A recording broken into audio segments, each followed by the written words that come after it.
ये पुट ही रहेगा। Cut, cut भी सेम ही रहेगा। कुछ ऐसे वर्ब हैं जो कि सेम रहते हैं, उसकी कोई उसके साथ ईडी नहीं लगाना। और कुछ ऐसे वर्ब हैं जो इरेगुलर होते हैं। इरेगुलर का मतलब है जैसे ईट, एट, ईटन, देखो तीनों ही डिफरेंट है, ठीक है ना। और कुछ वर्ब ऐसे हैं जैसे उसके साथ बस ईडी लगा दो। वो मैं लाऊंगी अलग अलग, मैं बना रही हूँ उसकी इंशाल्लाह। नेक्स्ट वीक इंशाल्लाह that also will be ready इंशाल्लाह। I will try my best कि वो मैंने स्टूडेंट को सबको सिखाना है। वो किसी को इतना पता नहीं चलता कि V1 क्या है, V2 क्या है, V3 क्या है। Okay, no issue.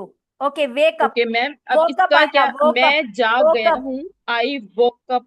आई वॉक वोक ओ अप। आएगा, ठीक है। I woke up. अगर वेकअप WA आया था ना, आई वेकअप। आई वेकअप हो गया तो प्रेजेंट में हो गया। आई वोकअप हो गया तो पास्ट में चला गया। ओके, आई वोकअप, मैं जाग गया हूँ। अच्छा, मैं नहीं जाग गया, पास्ट है लेकिन नेगेटिव है। I don't woke up. Okay, do क्यों लगाया आपने? गलत लगा दिया आपने। वोकअप है ना, पास्ट की है, पास्ट का है ये।